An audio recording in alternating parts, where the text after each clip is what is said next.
अटल बिहारी वाजपेयी जैसी गलती प्रधानमंत्री मोदी कतई नहीं करेंगे।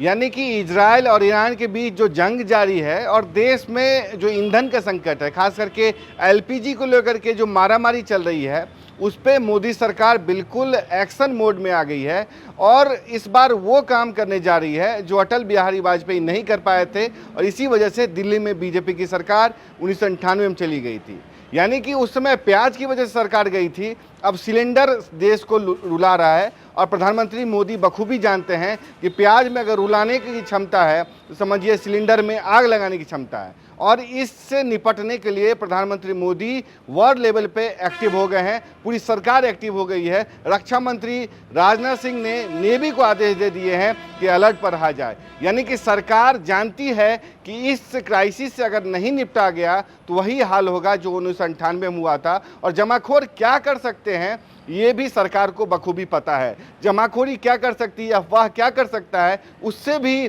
सरकार को बखूबी भान है कि इससे कैसे निपटा जाना चाहिए, समय रहते निपटा जाना चाहिए। देखिए 1998 का मौका था, उस समय वाजपेयी जी ने एक तरीके से वादा किया था कि हम परमाणु टेस्ट करेंगे और परमाणु टेस्ट किया भी। और उसके गामा रेज से जो विकिरण होते हैं उससे निपटने के लिए टन्स ऑफ टन्स जो है प्याज की खपत जो वहाँ की गई, प्याज के गड्ढे खोदे गए ताकि उसके गामा रेज जो है उसको एब्जॉर्ब कर ले प्याज। इससे क्या हुआ कि प्याज जो उस समय 4-5 रुपए में बिका करते थे वो 50 रुपए तक पहुंच गए। और उस समय कहा जाता है कि महाराष्ट्र की जो अभी सरकार में नहीं है, विपक्ष में है, उनका कंट्रोल ऐसा था कि उन्होंने एक तरीके से समझिए कि प्याज की होल्डिंग कर ली, उसकी वजह से प्याज के दाम आसमान पे पहुंच गए। उन्होंने ऐसा नासिक मंडी को कंट्रोल किया जहां से पूरे देश में प्याज जाता है और उसकी वजह से पूरे देश में अफवाहों का बाजार गर्म हो गया कि प्याज जो है, प्याज के बाद अब नमक भी महंगा होने वाला है। और समझिए कि प्याज के लिए लाइन लग गई, मारामारी मच गई। इसकी वजह से जो दिल्ली विधानसभा का चुनाव हुआ था वो समझिए बीजेपी हार गई और सरकार पलट गई। यानी कि प्याज ने बीजेपी को ऐसा रुलाया कि वर्षों तक, दशकों तक बीजेपी सत्ता से बाहर रही। ऐसा ही कुछ समझिए कि सिलेंडर क्राइसिस वाला मामला है। प्रधानमंत्री मोदी बखूबी जानते हैं कि इस मुद्दे में कितना दम है, इसलिए तो वर्ल्ड लेवल पे सरकार एक्टिव है। प्रधानमंत्री मोदी ने बीते दिनों से कैबिनेट की बैठक की थी, उसमें भी समीक्षा की थी कि क्या हालात हैं। उन्होंने सरकार को आदेश दिए, मंत्रियों को आदेश दिए कि इस मुद्दे पर जनता से रूबरू होइए। साथ ही साथ उन्होंने संसद से जो पैगाम दिया जमाखोरों को, कालाबाजारियों को, साथ ही साथ जो लोग इस तरह के अफवाहबाजी करते हैं उनसे भी निपटने के आदेश दिए। इसके अलावा उन्होंने ईरान को भी ये बात सख्त संदेश या सख्त रूप से कह दिया कि आपसे भी दोस्ती ठीक है, इजराइल से भी दोस्ती ठीक है, लेकिन हॉर्मुज पे जो आप अटैक कर रहे हैं और जो हमले हो रहे हैं वो कतई बर्दाश्त नहीं है। क्योंकि ये हमले न सिर्फ हॉर्मुज पे हो रहे हैं बल्कि पूरी सप्लाई चेन पे दिक्कतें पैदा कर रही हैं। आपके पास तेल हो सकते हैं, आपके पास गैस हो सकता है, लेकिन जो भारत जैसे 150 करोड़ की आबादी वाला देश है उसको कितनी परेशानी होती है। आप दोस्त अगर भारत को कहते हैं तो ऐसी दोस्ती किस काम की जो अपने ही दोस्त के जीवन में आप समझिए कि जहर घोल रहे हैं, उनको मुश्किल में डाल रहे हैं। हालांकि सरकार ने उनसे बातचीत करते हुए रास्ता निकाला। भारत के कई टैंकर्स जो हैं आज समझिए कि भारत आ चुके हैं। एलपीजी के टैंकर्स आए हैं, तेल के टैंकर्स आए हैं, जगलाट की आया है, शिवालिक, नंदा देवी, तमाम ऐसे टैंकर्स जो हैं जो कि हॉर्मुज स्ट्रेट से ईरान की मंजूरी के बाद, ईरान से बातचीत करने के बाद आए हैं। लेकिन सरकार जानती है कि इतने से काम नहीं बनने वाला है, इसलिए प्रधानमंत्री मोदी ने कहा कि इससे निपटने के लिए सरकार ने पूरी तैयारी की है। किसानों की जो यूरिया की संकट है उससे निपटने की तैयारी की है, उसके भी सप्लाई को सुनिश्चित करने के लिए आदेश दिए गए हैं। नेवी चीफ के साथ और सीडीएस, आर्मी चीफ, थल सेनाध्यक्ष के साथ जो बातचीत हुई है रक्षा मंत्री राजनाथ सिंह की, उनको भी अलर्ट पर रहने कहा गया है। और साथ ही साथ नेवी को 24 घंटे चौकन्ने पर रहने का आदेश दिया गया है। यानी कि सरकार जानती है कि जमाखोर और प्लस क्राइसिस डेंजरस कॉम्बिनेशन है। यानी कि एलपीजी का जो संकट है, ऊपर से जमाखोरी जो देश में हो रही है, ऊपर से जो अफवाहबाजी हो रही है, उससे जो डेंजरस कॉम्बिनेशन है उससे सरकार को कितनी परेशानी हो सकती है प्रधानमंत्री मोदी बखूबी जानते हैं। इसलिए निपटने के लिए उन्होंने पूरी कमान अपने हाथ में ले ली है। वो अटल जी वाली गलती नहीं करेंगे। जिस समय प्याज की पूरे देश को ज़रूरत थी उस समय नासिक मंडी को कंट्रोल कर लिया गया, कालाबाजारी एक्टिव हो गए और ट्रक के ट्रक जो है माल खुद से जाकर के बेचने लगे, उन्होंने जमाखोरी कर ली और देश को तकरीबन 60 रुपये तक 1998 में, जब उस समय 60 रुपये की बहुत महत्ता होती थी, 500 रुपये के आसपास की महत्ता हुआ करती थी, उस समय देश जो है 60 रुपये में खरीदने के लिए मजबूर था। इस लिहाज से अब प्रधानमंत्री मोदी ने उस बात को समझा है कि ऐसी गलती और ऐसे क्राइसिस सिचुएशन में सक्रियता दिखाने की ज़रूरत है, वरना सरकार के लिए परेशानी खड़ी हो सकती है। प्रधानमंत्री मोदी भी ये बात भी जानते हैं कि विचारधारा भी ज़रूरत है, सरकार भी ज़रूरी है, साथ ही लोगों की परेशानियों का हल करना भी ज़रूरी है। इसलिए तीनों को साथ साथ मिलकर के चल रही है, क्योंकि अगर सरकार रही तो विचारधारा भी रहेगी, विचारधारा का प्रसार भी होगा। सरकार रही तो जनता के हित भी सुनिश्चित होंगे। अगर जनता के हित ही सुनिश्चित नहीं हुए तो न सरकार रहेगी नहीं विचारधारा।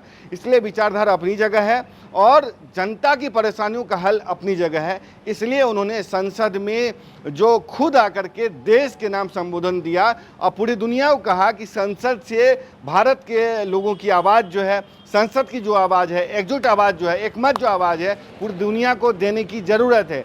इसलिए उन्होंने खुद मोर्चा संभाला और पूरे देश को संबोधित किया। उन्होंने 2-3 बातें स्पष्ट रूप से कही कि हॉर्मुज स्ट्रेट पे हमला बर्दाश्त नहीं किया जा सकता। साथ ही साथ देश में जिस तरीके से उन्होंने कालाबाजारी पे सख्ती के आदेश दिए हैं, अफवाहबाजों से निपटने के आदेश दिए हैं, अपने मंत्रियों को कहा है कि आप जनता से सीधी संवाद करें और उनसे जो उनकी परेशानियां हैं उसको सुने और ज़मीन पे उतरें। इसके अलावा सरकार सुनिश्चित करने का काम कर रही है कि कैसे डोमेस्टिक सप्लाई के जरिए जो एलपीजी क्राइसिस है, तेल का संकट है, ऊर्जा संकट है, उससे निपटा जाए। साथ ही साथ सरकार ने यह भी कहा है कि जो इलेक्ट्रिक मोबिलिटी है, इलेक्ट्रिक व्हीकल है, इन सब के जरिए किस तरीके से सरकार जो अपना ऊर्जा डाइवर्सिफिकेशन है वो भी कर रही है। तो कुल मिलाकर के आप देख सकते हैं कि प्रधानमंत्री मोदी ने किस तरीके से मोर्चा संभाला है और वो गलती नहीं करने दिया जा सकता जो गलती उस समय हुआ था। और कोविड के दौरान भी देखा गया था कि पैनिक जो होता है ना, पैनिक सरकार को बहुत परेशान करता है। एक अगर चिंगारी भड़कती है तो समझिए पूरे देश को अपनी लपट में ले सकती है और ये मुद्दा विपक्ष के हाथ में जा सकता है। प्रधानमंत्री मोदी या पूरी सरकार जानती है विपक्ष को कम से कम ये मुद्दा तो उन्हें हाथ में नहीं जाने दिया जा सकता, क्योंकि ये उनके द्वारा जनित मुद्दा नहीं है। ये मतलब वैश्विक संकट है, उसे कैसे निकाला जाए तो विक्टोरियस भी साबित हो सकते हैं। आपको सुनाते हैं प्रधानमंत्री मोदी ने बीते दिन संसद में क्या कहा था, अफवाहों को क्या चेतावनी दी थी, साथ ही साथ स्ट्रेट ऑफ हॉर्मुज पर क्या कहा था, सुनिए। धीरज के साथ, संयम के साथ, शांत मन से हमें हर चुनौती का मुकाबला करना है और यही हमारी पहचान है, यही हमारी ताकत है। और हाँ, हमें बहुत सावधान और सतर्क भी रहना है। हालात का फायदा उठाने वाले झूठ फैलाने का प्रयास करेंगे, ऐसे लोगों की कोशिशों को सफल नहीं होने देना है। मैं देश की सभी राज्य सरकारों से भी इस सदन के माध्यम से आग्रह करूंगा, ऐसे समय में कालाबाजारी करने वाले, जमाखोरी करने वाले एक्टिव हो जाते हैं। इसके लिए कड़ी मॉनिटरिंग जरूरी है। जहां से भी ऐसी शिकायतें आती हैं वहां त्वरित कार्रवाई होनी चाहिए। देश की हर सरकार और देश का हर नागरिक जब मिलकर चलेंगे तो हम हर चुनौती को चुनौती दे सकते हैं। इसी आग्रह के साथ मैं अपना वक्तव्य समाप्त करता हूं। बहुत बहुत धन्यवाद। माननीय सदस्यगण, तो सुना आपने कि प्रधानमंत्री मोदी का जो बयान था वो दो टूक स्पष्ट था कि जमाखोरियों को बर्दाश्त नहीं किया जा सकता। साथ ही साथ जो अफवाहबाजी है उससे भी निपटा जाना चाहिए और निपटने के आदेश भी दिए गए हैं। पूरी मशीनरी एक्टिव की गई है, मिनिस्ट्री ऑफ पेट्रोलियम को एक्टिव किया गया है, सरकार के जो सचिव हैं वो भी एक्टिव हैं और प्रधानमंत्री मोदी के लेवल पे समीक्षा बैठक भी जारी है। और जब रक्षा मंत्री को भी लगाया गया है काम पे, वो भी समीक्षा बैठक उन्होंने की। तमाम जो सेना प्रमुख हैं, भारतीय सेना के जो चीफ हैं, CDS Anil Chauhan, general Upendra Dwivedi, AP Singh जो आर्मी वायुसेना प्रमुख हैं, अनिल चौहान CDS है, मतलब और तो त्रिपाठी साहब हैं, आपको एडमिरल, उन सबके साथ जो बातचीत रक्षा मंत्री की हुई है उससे लबोलुआब यह निकलता है, उनको ये कहा गया है कि आप अलर्ट पर रहें, सेना को अलर्ट पर रखा जाए, नेवी खास करके अलर्ट पर रहे।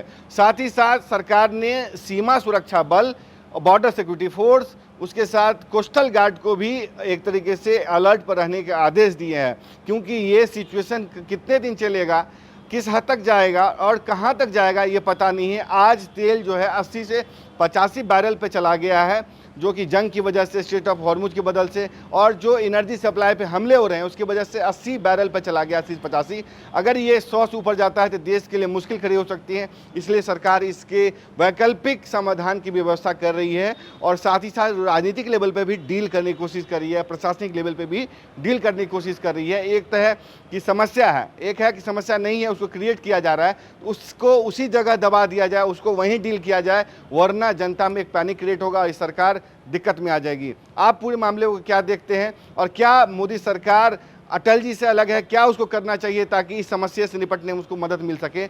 आप अपनी राय जरूर दें। तब तक के लिए देखते रहें NMF न्यूज़। नमस्कार।